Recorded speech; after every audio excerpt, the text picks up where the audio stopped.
but we're here for a different reason. It's called Operation Summer Heat, which is an appropriate term in light of what we're doing. And early yesterday morning, I returned from the Middle East, where we celebrated a historic agreement to end years of suffering and conflict. Amazing. Every country came together.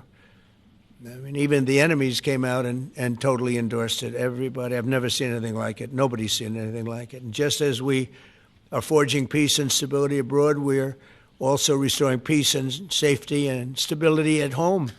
And you see that in Washington, D.C., maybe better than any place, because we got there, and within 12 days it was very good. And within 30 days, it's been as safe as any city in the country. It's been great. Took out 1,700 people, got them out. These are career criminals in many cases, and people that shouldn't have been allowed in by the Biden administration. Historically, the summer months have been a time when violent crime soar, as you know, but not under President Trump. Today, we're announcing the results of a sweeping law enforcement effort known as Operation Summer Heat. We were in many cities that people didn't know about. We kept it a little quiet, and it had a big impact, and you'll hear that in a second. But over the past few months, FBI offices in all 50 states made crushing violent crime a top enforcement priority. That's what they did, rounding up and arresting thousands of the most violent and dangerous criminals.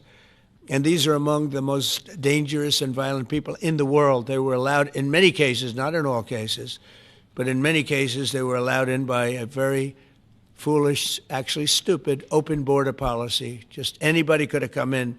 They emptied out their jails, their prisons, their mental institutions. They emptied them into our country.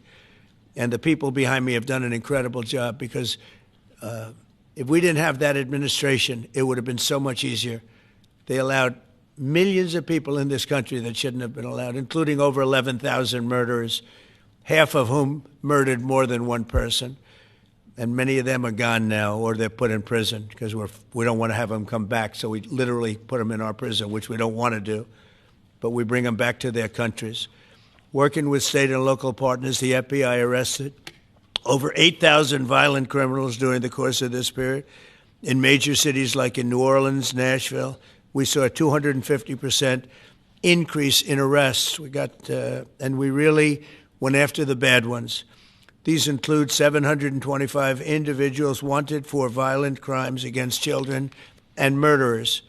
These arrests are in addition to the work of our historic federal task forces. That Make D.C. Safe Task Force has been unbelievable. I mean, the job they've done, it's incredible. And it's been so nice, because so many people, they're going out to dinner and they're having dinners. They didn't go out for 4 years. And now they're going out 3 times a week. Restaurants are opening. Restaurants are full. And usually that means a lot of good things. But restaurants that were closed are now opening up. And everybody's happy. It's nobody's ever seen anything like it, actually. And everybody feels safe. You can have a child walk right through the middle of Washington, D.C., and nothing's going to happen. We were losing more than one person a week in Washington. They're being killed on an average of over one a week. The Make D.C. Safe Task Force has been incredible, and the Make Memphis Safe Task Force is having very similar results. It's much earlier, but we've been there for a week and a half, but I'm hearing the results are pretty incredible, and you'll hear about that. They're mobilizing more than 20 federal agencies for the largest law enforcement operation targeting violent criminals in American history.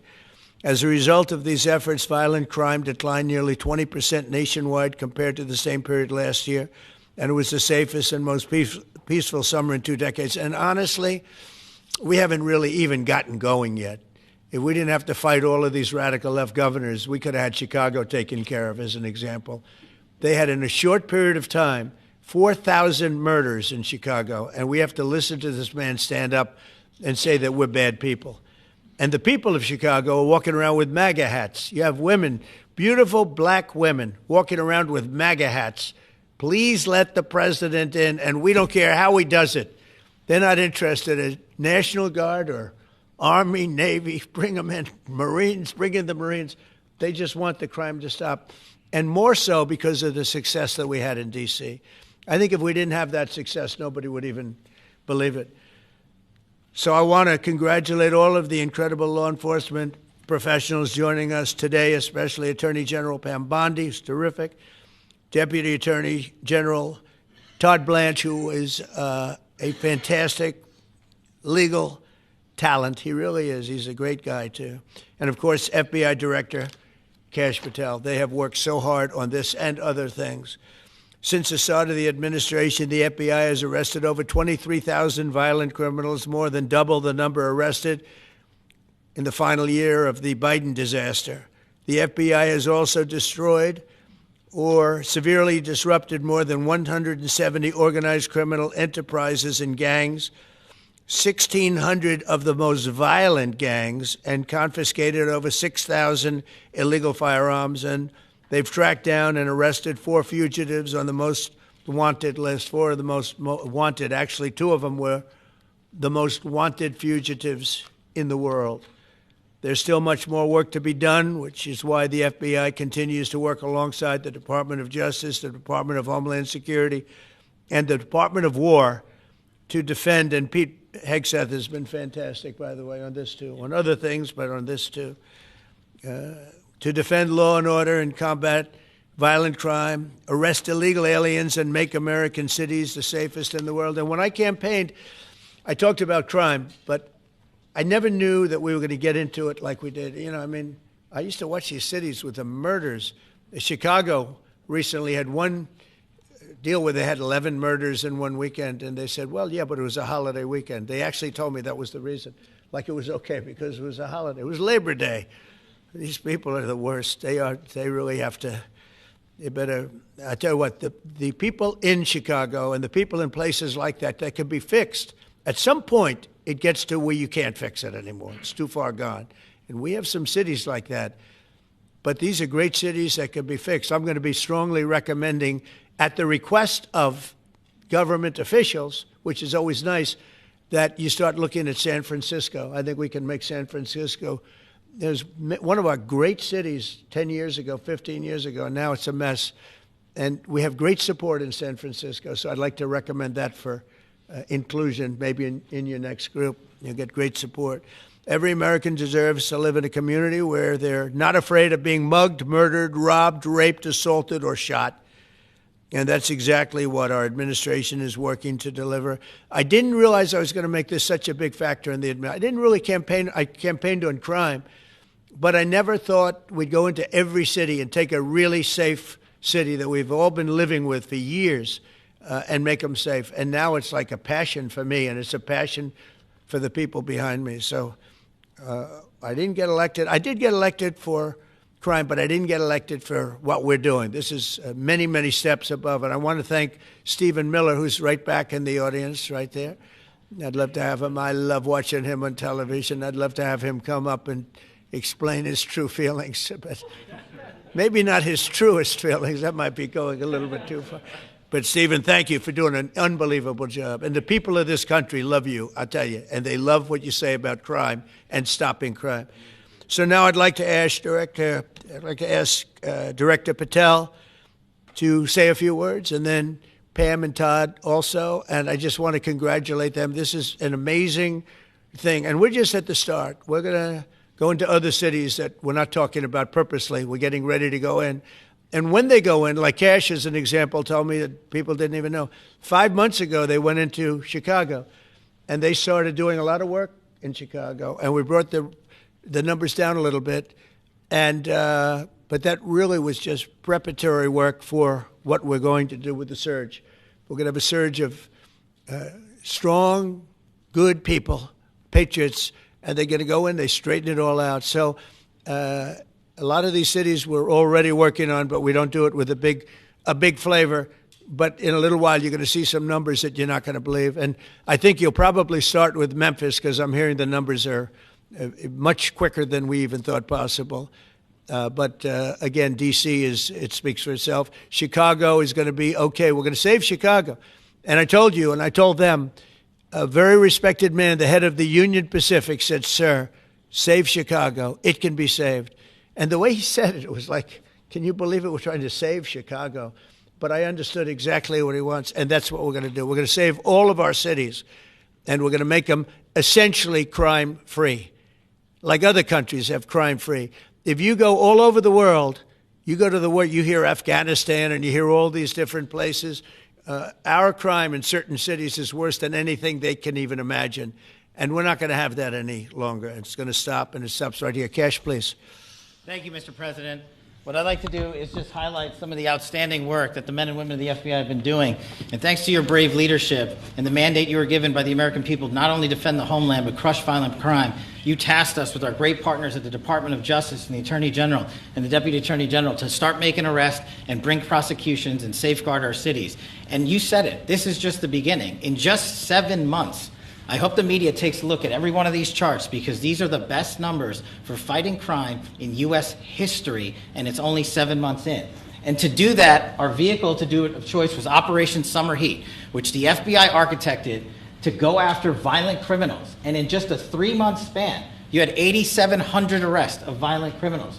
You had 2,200 firearms seized off the streets permanently to safeguard our communities. You had 421 kilograms of fentanyl seized. Just to put that in perspective, that's enough to kill 55 million Americans alone. You had 45,000 kilograms of cocaine seized.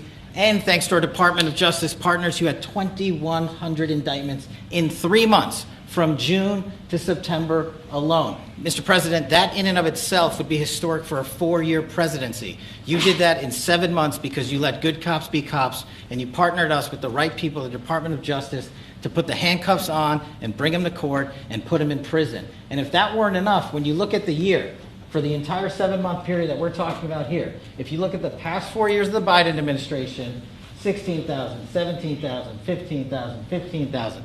That's the number of arrests year over year of violent felons in this country for the Biden administration. Mr. President, in 7 months, you have 28,600 arrests of violent felons in just 7 months alone, because of your leadership and the dedication of the men and women at the FBI who want to go out there and do the job they were prevented from doing because that department used to be weaponized and politicized.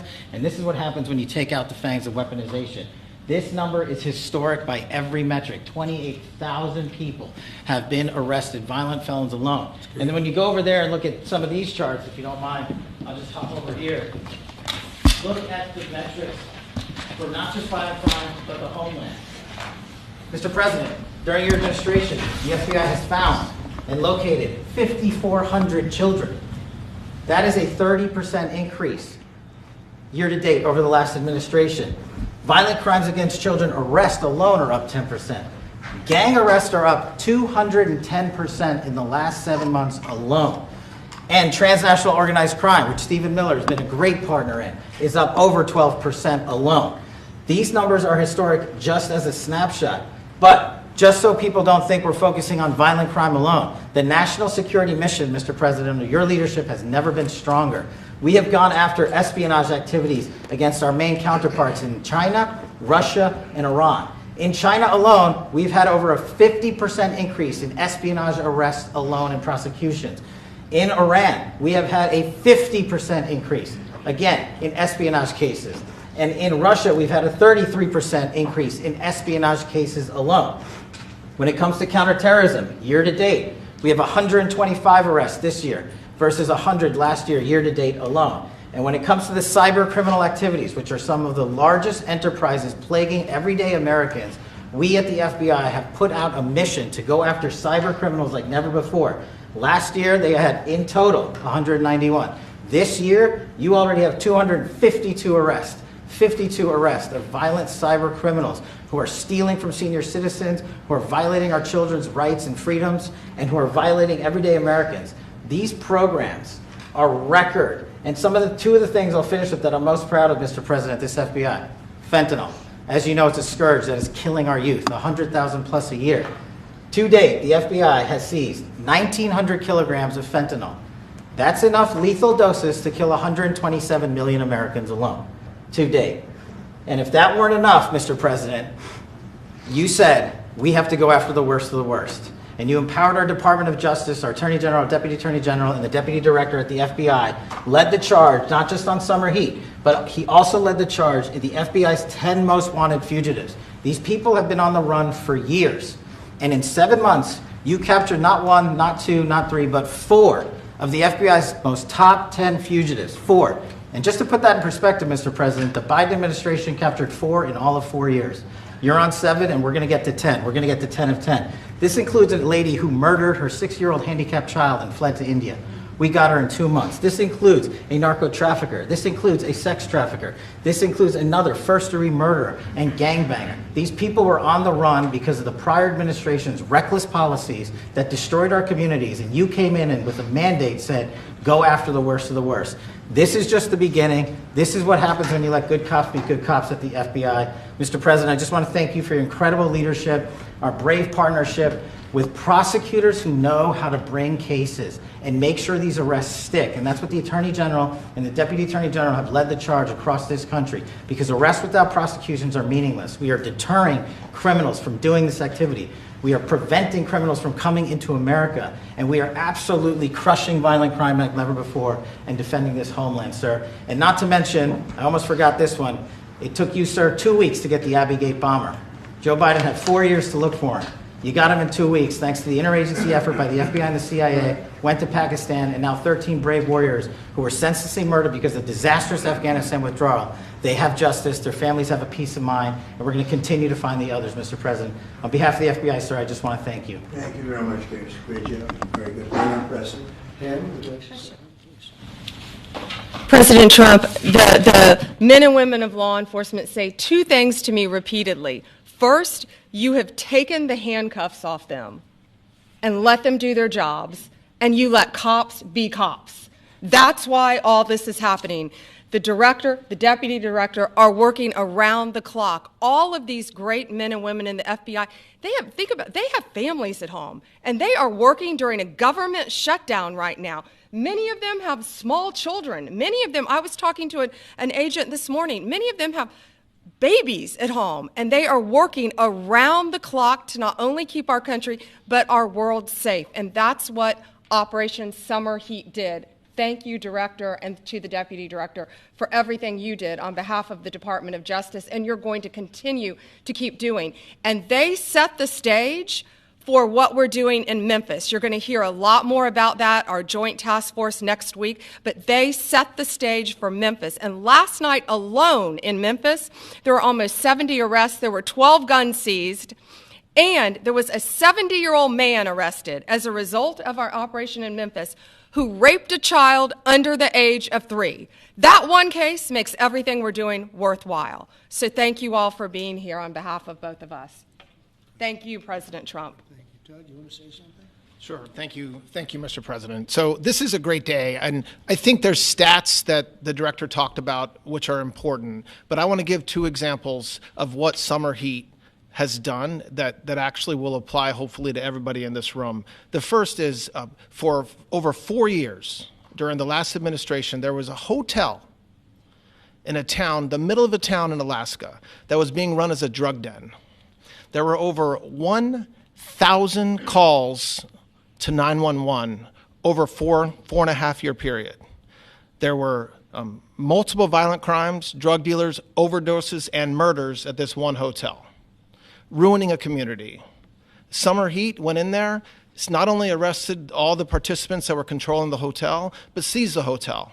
And so that's one example of what Summer Heat means to everyday Americans that just want to live in peace. The second example is a large narcotics trafficking group that was selling fentanyl in the state of Washington. They were shipping fentanyl and using commercial aircraft, putting fentanyl pills and powder in suitcases, flying them from the southwest border, mostly Arizona, all the way to Washington. It had been going on for an extremely long time, and the entire organization was arrested. And I say those 2 examples because it's easy to look at the board and see 1,000 arrests. How much different is our communities now compared to the past 4 years? But there's actual life examples. Every one of these arrests means that our streets are safer, and that's because of the work of this administration, of President Trump and Director Patel. So I will tell you, Attorney General Bondi and I are together every day with Director Patel, figuring out ways that we can continue to do this work, and it's not going to stop. Like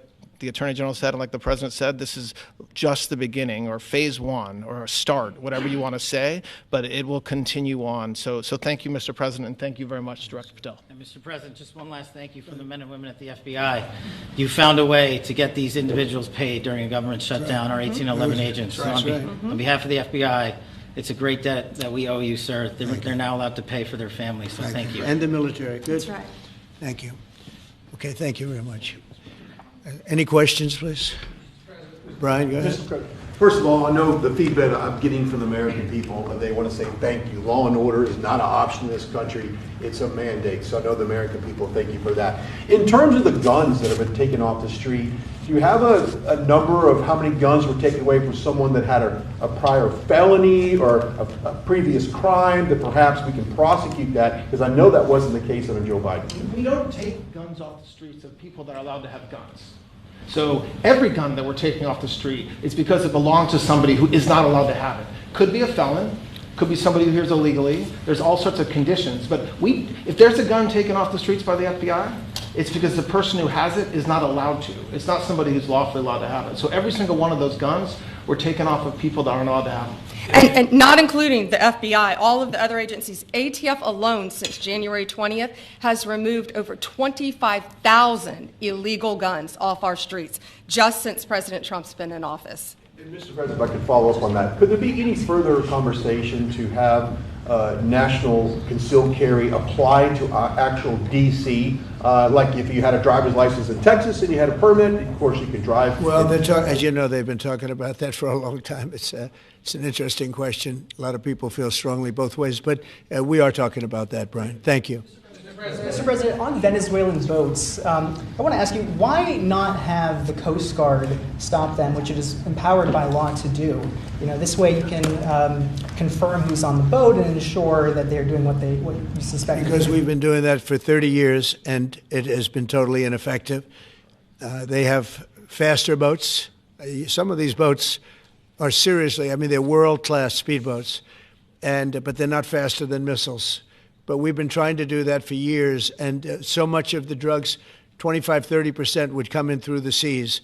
Right now we have, I would say, none coming in through the seas. In fact, I don't know about the fishing industry. If you want to go fishing, a lot of people aren't deciding to even go fishing. We've almost totally stopped it by sea. Now we'll stop it by land. What's the next But step? it never worked. It never worked when you did it in a very politically correct manner. What's the next step in this war on cartels, and are you considering options, are you considering strikes on land? Well, I don't want to tell you exactly, but we are certainly looking at land now because we've got the sea very well under control. We've had a couple of days where there isn't a boat to be found. And that, I view that as a good thing, not a bad thing. But we had tremendous amounts coming in by boats, by very expensive boats. You know, they have a lot of money, very fast, very expensive boats that were pretty big. And the way you look at it is every boat that we knock out, we save 25,000 American lives. So every time you see a boat and you feel badly, you say, wow, that's rough. It is rough, but if you lose 3 people and save 25,000 people, these are people that are killing our population. Every boat is saving 25,000 lives, and you can see it. The boats get hit, and you see that fentanyl all over the ocean. It's like floating in bags. It's all over the place, and it's a tremendous. We're saving tremendous amounts of lives. Yeah, Mr. President, on that issue. I know you've talked about, I have a question for you, and then I also have a question for Director Patel. I know you talked about having some distaste for Boston recently. Is this one of those cities that you might be looking into, and can you give us a hint about other cities that you might be You're sending saying federal for where? funds? For where? For Boston. Yeah, well, Boston has a bad mayor who at least is a reasonable IQ person. You know, most of them are low IQ. But and they're so bad. I mean, what's going on in Chicago is just, you'd think the guy would say, hey, look, we have a problem, Mr. President. Could you come in and straighten it out? We could have that done in a month if we had their cooperation. It's going to be done anyway, but we could have it done in a month. Yeah, Boston, she's got 4 areas that are, wrong. And, somebody said, would we think about taking the World Cup away from Boston if they don't straighten it out? And the answer is yes. We have the right to do that with FIFA. So if we think that L.A. is going to be bad, or we think that applies a little bit to the Olympics too, but we'll talk about FIFA first. FIFA is very hot. If we think there's any reason that, whether it's Boston or anywhere else, that they're not doing their job, we're going to take those World Cup games and move them someplace else. Thank you. And then Director Patel, there's been so many conspiracy theories swirling around about the assassination of Charlie Kirk. Do you have any updates for us, especially in light of all the online content that everyone's been talking about? The only thing we deal with at the FBI and the Department of Justice is facts. And we delivered at record speed a manhunt to capture Charlie Kirk's alleged assassin in 33 hours. And if you put that in perspective to Luigi Mangione with the Boston bomber, they took them 5 days and a police officer lost their life in their manhunt. We are running on absolutely every single lead, and the best thing we can do to honor my friend Charlie Kirk's life is to make sure that everyone involved is prosecuted to the full extent of the law, and that's what we're focused on, investigating the facts, not trading in conspiracy theories. Okay. Mr. President, thank you so much. Thank you. In light of China's export curbs on rare earths, do you view India as a reliable partner going forward? And are you planning to meet Prime Minister Modi in Malaysia? Are you open to talks in terms of Yeah, trade? sure. He's a friend of mine. We have a great relationship. He just said that 2 days ago, as you know. We have a great relationship. No, we were not happy with him buying oil from Russia, because that lets Russia continue on with this ridiculous war where they've lost 1.5 million people, by the way. Russia's lost 1.5 million people, soldiers mostly.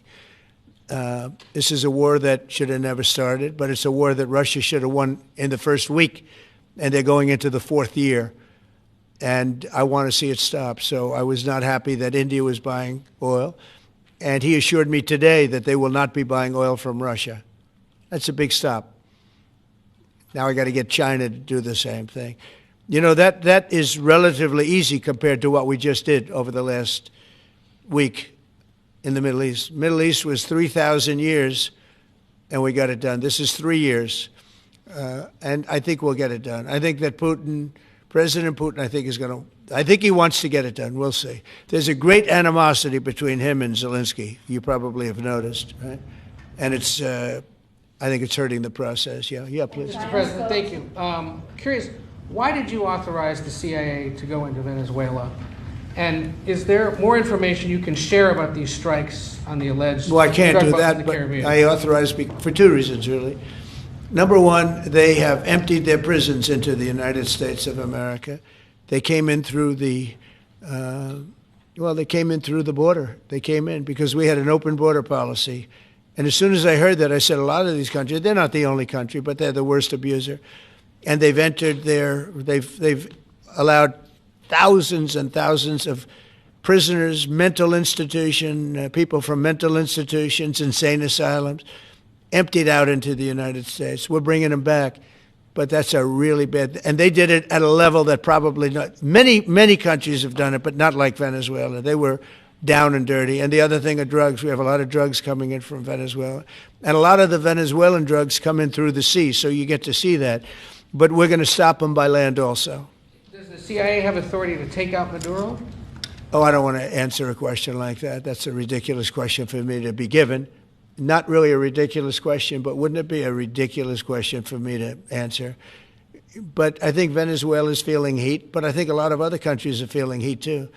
We're not going to let this country, our country, be ruined because other people want to drop, as you say, their worst. They have given us their worst.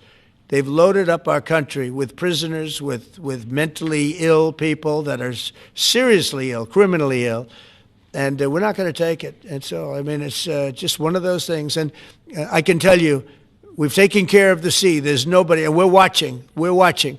And if we see it, we'll save it. Yeah, please. On the ships, though, sir, there are Republicans and Democrats up on the Hill concerned that in the briefings they've gotten about those attacks, they're not necessarily getting information about who was on them and what exactly was on those ships. Can you ensure that? But they are given information that they were loaded up with drugs, and that's the thing that matters.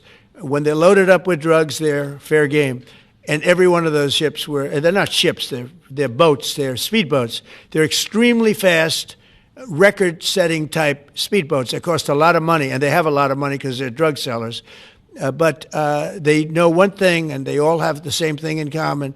There's drug dust. They call it drug dust. They call it fentanyl dust all over the boat after those bombs go off, and you can take along. Attack them though that they're We know before. We know when they go out. We know we have much information about each boat that goes out. Deep, strong information. Yeah, please. Sir, you're going to have Vladimir Zelensky here this week. What is your message at this stage of the war for him? And shy of tomahawks... To who is that? For Zelensky. Yeah. And shy of tomahawks for Ukraine. Are you considering other options, and will you speak with Vladimir Putin about No, we're looking at other options. We are. President Zelensky's coming in. I'm not a fan of the war. I'm not a fan of the way it started. It should have never happened. It wouldn't have started if I were president. The election was rigged. And because of that, we lost a lot of lives have been lost because of that war. Not American lives, but if I can save a lot of lives, that's why I'm in it. I want to save lives. I've had 8 wars. The Prime Minister of Pakistan got up the other day, said so beautifully, says, you saved millions of lives. He told that to a group of people right in this office. He said the president saved millions of lives. And I think what he's referring to is the fact that that would have been with India, nuclear war. That was getting very close. You know, 7 planes, they don't talk about it, but 7 aircraft were shot down. In fact, we have the new ambassador to India right here. They're well represented. You better represent us, not them, okay?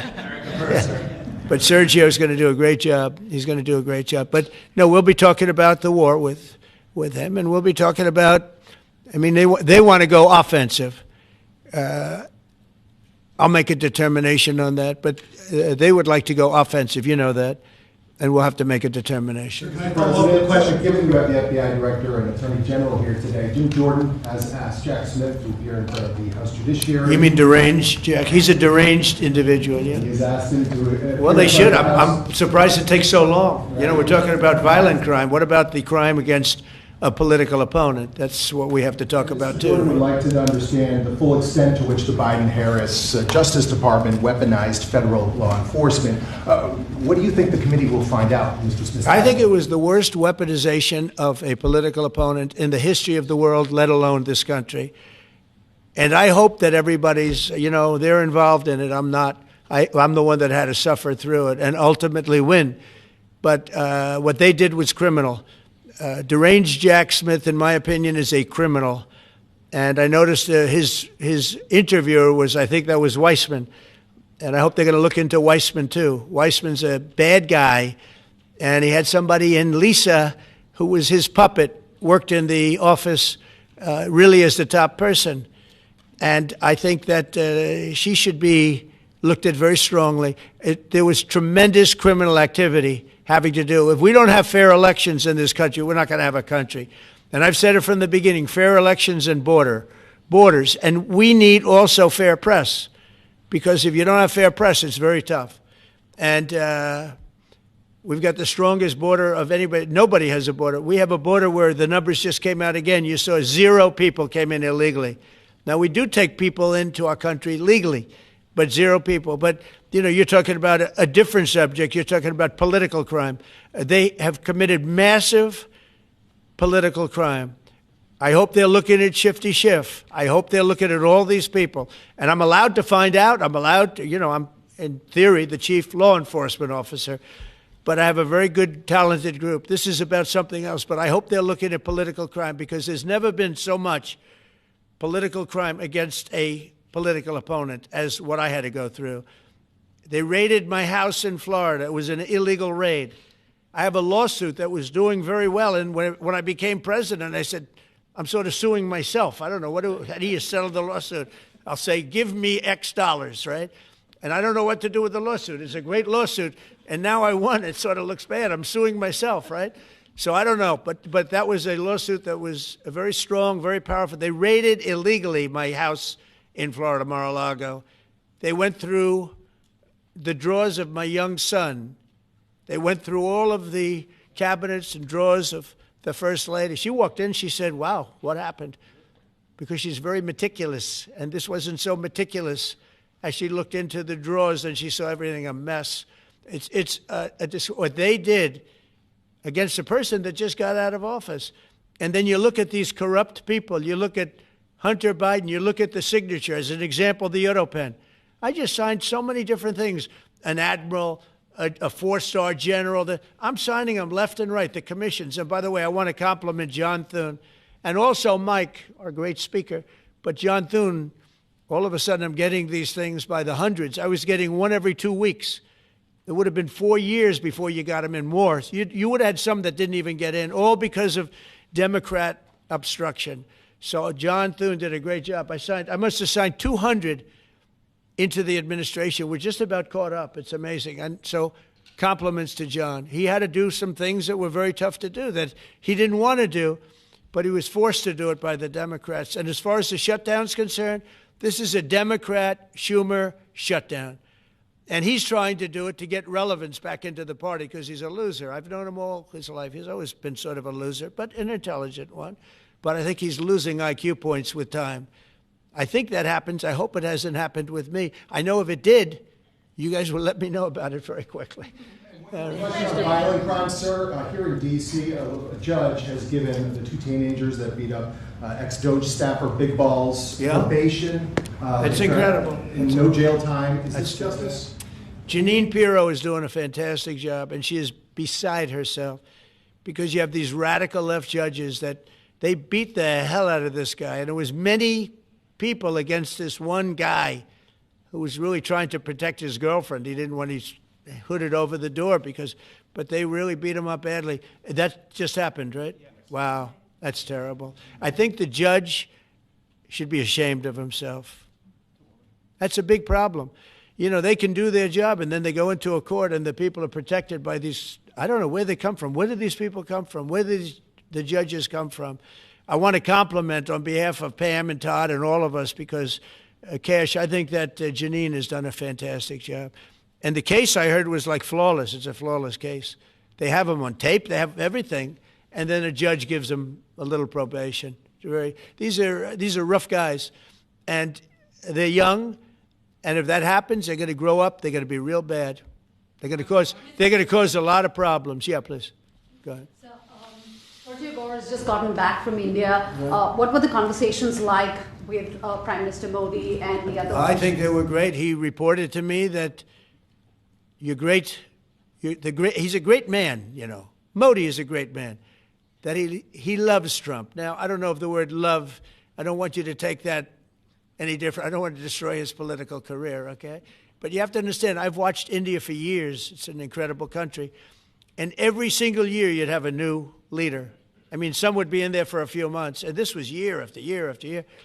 And my friend has been there now for a long time, and he's assured me there will be no oil purchased from Russia. I don't know, maybe that's a breaking story. Can I say that? Would you say? There will be no oil. He's not buying his oil from Russia. It started. You know, you can't do it immediately. It's a little bit of a process, but the process is going to be over with soon. And all we want from President Putin is stop this. Stop killing Ukrainians and stop killing Russians because he's killing a lot of Russians. Again, it doesn't make him look good. It's a war that he should have won in 1 week, and he's now going into his 4th year.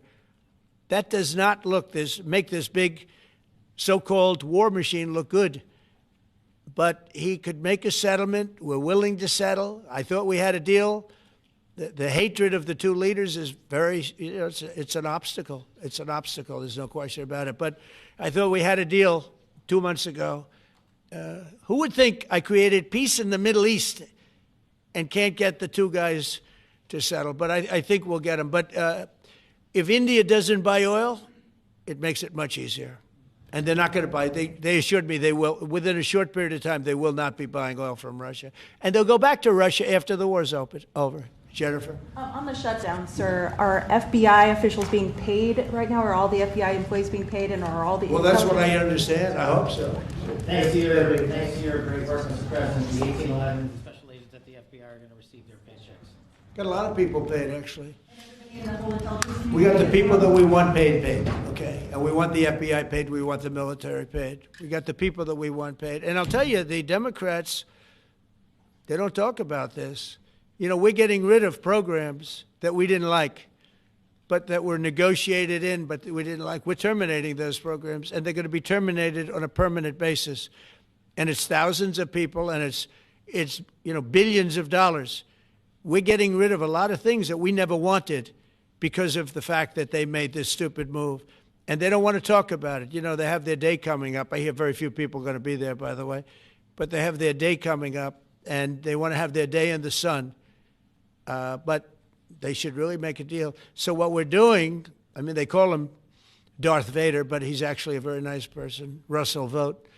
But Russell Vogt is really terminating tremendous numbers of Democrat projects. There's not only jobs, I mean, the project in Manhattan, the project in New York, it's billions and billions of dollars that Schumer has worked 20 years to get. It's terminated. Tell him it's terminated, Jennifer. All right. On Hamas, sir, what is your understanding of the pace of returning the deceased hostages? Are you pleased? Well, with they're that looking pace? for them. Absolutely, they're looking. So we have the living hostages all back. They returned some more today. It's a gruesome process. I almost hate to talk about it. But they're digging. They're actually digging. There are areas where they're digging and they're finding a lot of bodies. Then they have to separate the bodies. You wouldn't believe this. And some of those bodies have been in there a long time. And some of them are under rubble. They have to remove rubble. But there are graves, and some are in tunnels that died in tunnels that are way down under the earth. And the tunnels are like 3 feet. Can you believe it? 3 feet high. They lived like this for a long period of time. It's a horrible atrocity. At the same time, we, meaning Israel, but I knew everything they were doing pretty much.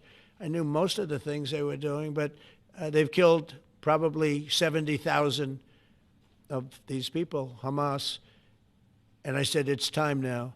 So we'll see what happens. We'll also see what happens. Your next question is going to be the weapons. We want the weapons to be given up, sacrificed, and they've agreed to do it. Now they have to do it, and if they don't do it, we'll do it. We had the head of CENTCOM today suggest that Hamas needs to hurry up and disarm and follow your comprehensive plan. Yeah. That it was the head of CENTCOM saying that. Is that not a signal to Hamas, to the rest of the world, that at some point the U.S. military may more directly engage? We won't need the U.S. military.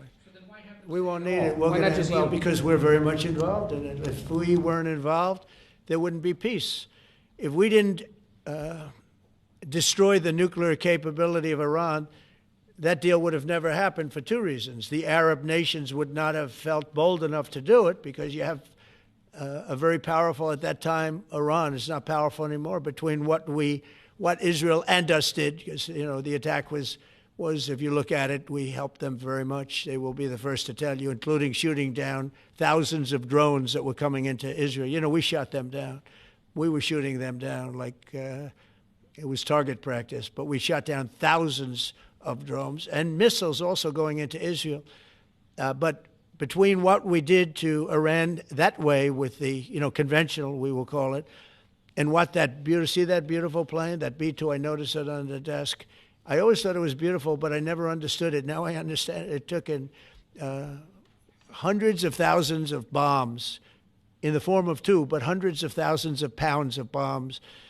And every single bomb hit perfectly. Then they sent Tomahawks in. They sent 30 Tomahawks on top of it.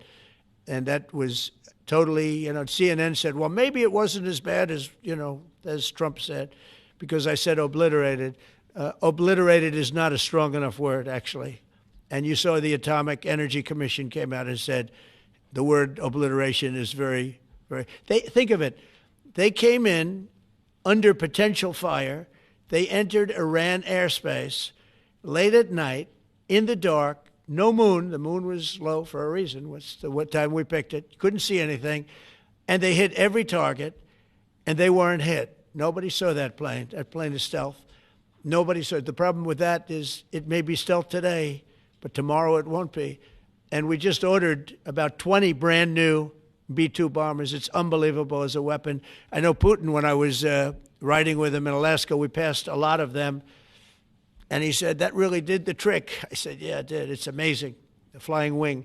But you still foresee no reason for the U.S. military to get involved in Gaza? No, I don't see that. No, I think we're going to handle it very well. We'll be helping Israel. But we have other countries that are now. We signed, many countries signed. And many of those countries relatively are very strong military powers. And Hamas has no support. See, Hamas had the support of Iran. And now Iran says, don't get us involved. The last time they got them involved didn't work out too well. So they used to have the support of Iran. Today, they're trying to survive. You know, when I heard the reports 2 weeks ago, Iran's looking to build a nuclear weapon, I said, don't worry about it. They got a lot of things they want to do before nuclear weapons. I said, the last thing they want to do is a nuclear weapon. It didn't work out. And if they did a nuclear weapon before they got even close, that site would be attacked and it would be wiped out. Yeah. Mr. President, you're meeting with President Xi in a few weeks. Yeah. If you can't come to an agreement or a deal at that meeting, are we in for a sustained trade war with China? Well, you're in one now. Look, we have 100% tariff. If we didn't have tariffs, we would be exposed as being a nothing. We would have no defense. You know, they've used tariffs on us, but we've never had anybody sitting in that chair that felt the need to do it. And they've allowed us to be $37 trillion in debt, et cetera, et cetera. Tariffs are a very important tool for our defense, for our national security. If we don't have tariffs, we're not going to have national security. As an example, if you look at Pakistan and Iran, I told them I was in the midst of negotiating a trade deal with Iran, and Pakistan was going to be in line. And because of tariffs, they all want to negotiate much differently. We're making a good deal. And then I heard that they're shooting at each other. And I said during one of my conversations, are you guys going to go to war? Two nuclear powers. We are thinking about, I said, here's the deal. You go to war, I'm going to put a 200% tariff. I'm going to stop you from doing any business in the United States. I said it to both of them. Within 24 hours, the war ended. That would have been a nuclear war. And again, the Prime Minister of Pakistan, who was here 2 weeks ago, said that that man saved many millions of lives in front of a whole group of people because he thought it was going to be war. But when it came to war or having to pay massive tariffs, the tariffs overrode. That's why it's so important. Not only the money, we're taking in trillions of dollars, not only the money, the power to keep peace, the power to be used for good is enormous. But a lot of people didn't understand tariffs. It's also made us very rich. We have a big case coming up in the Supreme Court, and I will tell you, that's one of the most important cases in the history of our country. Because if we don't win that case, we will be a weakened, troubled, financial mess for many, many years to come. I don't even know if survivable is a good term. And if we do, we're going to be the most powerful economic country in the world. And all we're doing is using them as a defense against what took place for many years. China would charge us tariffs. It was incredible, but we weren't allowed to charge. And we're allowed to do whatever we want. We just had presidents that didn't want to do it for whatever reason. And it was nothing. But of the 8 wars, I was saying 7, of the 8 wars, I would say tariffs are directly responsible for me ending 6 of them, 5 or 6. Without the tariffs, you have wars raging all over the world. With the tariffs, other than Russia, we have no wars out there. And we've made a lot of good friends, too. Tariffs are so important to our national security. If we don't have tariffs, we don't have national security. Our country would suffer a level that, because they're used so strongly on us. As an example, the European Union, they won't take our cars, they won't take our agriculture, they won't take anything, but they send their cars in, Mercedes, BMW, Volkswagen, by the millions. We don't send any cars. They don't take them. They were tariffing us out. Agricultural products, they don't take our agriculture. They want their farmers to do it. I understand that. But it was very unfair, and they were tariffing our product. They're keeping out by using tariffs. And we didn't use them, but I used them. And now we made one of the great deals with Europe. $650 billion they pay us, and we've evened it out. It's really a good thing to see. And you have to understand, they've all signed. Japan, South Korea. I mean, South Korea, $350 billion up front. Japan, $650 billion. And they've all agreed to it. They're all happy. But before, it was a total ripoff. And if we don't have the use of tariffs, we have no national security. This country will have no financial security, will not have national security. And the people that brought the lawsuit are people that are aligned with foreign nations that are now being treated fairly as opposed to just ripping us off and ripping us asunder. So, but if we are not allowed to use what other people use against us, there's no defense. It'll be a disaster for America. That's why I think I'm going to go to the Supreme Court to watch it. I've not done that, and I had some pretty big cases. I think it's one of the most important cases ever brought, because we will be defenseless against the world. Okay? You'll go to the tariff case? Did you have one? Yes, please. Thank you, Mr. President. I want to ask you about the Georgia Senate race. I know it's very early, but there's several Republicans in that field that are vying for your endorsement. A lot of good people in that field. Yes. I know all of them, actually. I haven't made a decision on that, but you have some very good people in the Georgia Senate race. Well, Governor Trump has endorsed. No, I know. The governor has, and he's spoken to me about it a lot. He likes that candidate a lot. And I understand that. I haven't made a decision yet.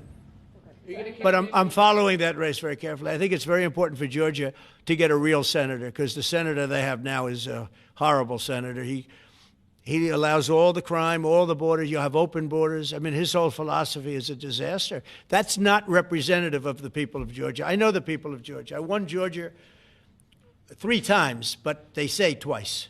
Okay, I won it very big the last time. And I won it big the first time. And I won it big the second time, but we had criminals that didn't allow, I hope they're going to go into that. I hope they go into the votes which are being stored in Fulton County and take a real look at those votes, okay? Because I won it the second time too. But I know Georgia very well. I love Georgia. Those people are great, and they deserve a good senator, because the man they have now is a weak, ineffective person. Okay.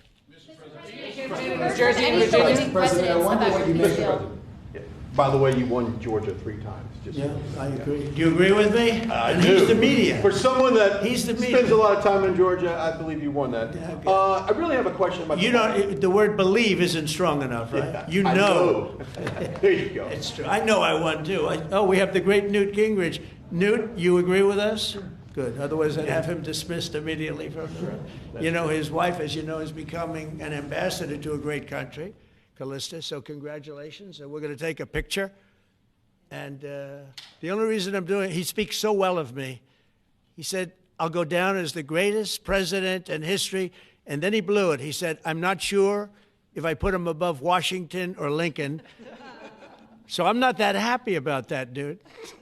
I've got a question about the weaponization of the DOJ. The media often says your department is weaponizing the DOJ. Yeah, that's the opposite. It's the opposite. Todd, you represented President Trump in probably the greatest weaponization of the DOJ by Alvin Bragg.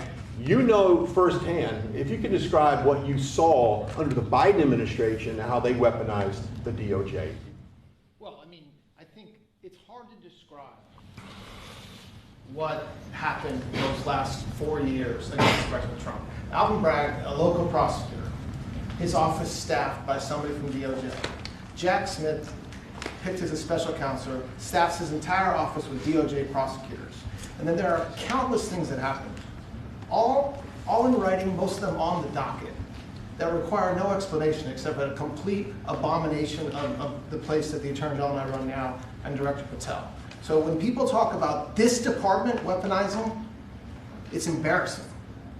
Because there's no scenario in which you can look at what we're doing, restoring justice, doing the right thing in every single case, and say that that's weaponization, and yet remain eerily silent about what happened for the past 3 years. You read these articles and giggle, because it cannot be true that people really think that what they did to him, not once, not twice, I'm still counting 3, 4 times, but we're the ones that are weaponizing. So this man is not weaponizing the Department of Justice. We're not weaponizing the Department of Justice. It's the opposite. And also, nobody questions what I'm saying because it's true, because we all lived the past 4 years. So listen. They never want to bring up the details, but I watch the fake news, and he's weaponized, and he wants to send them to prison. He wants all this. They indicted me like 5 times. I took a mug shot. Who would have thought it turned out to my favor? Because it was a good shot. But I had to take a mug shot. It's right out there on the door. New York Post, front page of every paper in the world. I had a mugshot. They wanted to send me, nobody says that. They say, he's acting very, very tough. He's acting unfair. Let me tell you, if they've been nice to anybody, it's to those criminals, because they are so good having to do with all of the things we're talking about today with violent crime. But if anything, I think this Justice Department has been so respectful of the law, because the other Justice Department, with Rita or Lisa and all of that scum, real scum, what they did to the political opponent of a guy that has a seriously low IQ. Now, in his case, it was low based on his career, but it got real low, okay? It was descending rapidly. But what they did to go after his political opponent is legendary, worse than any third world country, banana republic. And what we're doing is nothing. Are you kidding? Nothing. They write stories. Why aren't they doing this? And we'll leave. I don't have to leave it up to them, but I choose to at this moment at least. But there's never been anybody treated in the history of politics. You know, they say the two worst treated presidents by the media, etc., was that man right there, the late, great Abraham Lincoln, and this guy right there, Andrew Jackson. They say Andrew Jackson was treated terribly. They give him number one and number two, but that was before I came along, Newt. I say I have number one times 10. Nobody's been treated like I've been treated. And I did a great job. You know, we had a great first term. And we had one of the most successful economies in history, et cetera. I rebuilt the military. We did a tremendous amount. The last part, we had a horrible thing called COVID, and we handled that well. We made ventilators for nations all over the world. We did a great job. Probably never get credit for it. Look at the therapeutics, the Regeneron, all the different things, the vaccines, all the things we did. We did a great job, but we had to focus on that. But we had the best economy in the history of our country. We're blowing it away right now. Look at the stock market. It hit another all-time high today. That's 48 days out of the few days that I've served. 48 days have already hit record highs. And we have, maybe most importantly, the number, we have now, I was saying 17, it's over $18 trillion is being poured into our country. It's because of the election and because of tariffs. Without the tariffs, you wouldn't have probably 18 cents. It's because of the tariffs, because there are no tariffs if they build in our country. And they understand that. So we have medical companies coming over. We have the AI. We're dominating China in AI. Everybody said that's impossible. We're dominating. I'm letting these massive plants build their own electric generating plants. They're becoming utilities in addition to everything. Maybe they'll make more money with that. Who knows? But they're building their own electric because we have an old grid. You wouldn't be able to do that. And we're dominating China. We're dominating with AI, which seems to be the new big thing. That's the new internet. That's the new whatever. So we're very happy with the job we're doing. I'm very happy with the job they're doing. But when you tell me about attacking a political opponent, there's never been, and I'm a legitimate opponent. I watched my son. He's got the #1 best-selling book now. My son, Eric, is a wonderful kid. That guy spent so much time with subpoenas. He got more subpoenas than anybody in the history of our country. Think of it. And he's an innocent, good boy. He's a good kid. He's always been a good kid. All of my children are good. They went through hell. My children went through federal grand juries on a hoax. Think of it. You have Adam Schiff and Hillary Clinton and others make up a hoax and then wanting to so they know it's a hoax, and they go before the press, say Donald Trump Jr. will go to jail because of what he's done with Russia. I'll never forget, I get a call from my son, Don, and he said, Dad, I'm being accused of something with Russia. I don't know anything about Russia. He didn't know anything about it. Think of it, how bad they are. They say he'll go to prison for the rest of his life. He knew nothing about it. On a hoax, the Russian hoax, Russia hoax, on a story that they made up. And they made it up in order to explain why Hillary Clinton lost an election that she lost by pretty good numbers. The second one, actually the second one was even better, but the third one, this one was a too big to rig. It was just too big to rig. They would have rigged. They tried to rig it. But think of it. They want to send my children to jail, but they were after Don in particular. I'll never forget Adam Shifty Schiff, a total crooked guy, lying in Congress, making up a phone conversation that I have with you, totally made up. Then when he heard it was taped, he wanted to disappear. And Nancy Pelosi went crazy because they wanted to impeach me based on the conversation that was made up. When they heard the tape, everybody, you know, I won it unanimously in the Republican Party. I got every single vote, something that never happens, and I beat it. But think of it, they want to put my son in jail for something that they made up. So they know they made it up. And they say he will serve the rest of his life in prison. These are sick, bad people.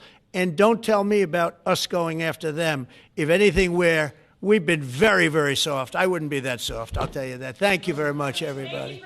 Let's talk. Thanks, guys. Thank you. Thanks, guys. Thank you very much. Thanks, guys. Let's go. Thank you, guys. Thank you. Thank you. Let's keep it going. Thank you. Thanks, guys. Take a look, location. Thank you, guys. It's going to be a beautiful day. Thanks, guys. Let's go. Pack up. Let's go. Thanks, guys.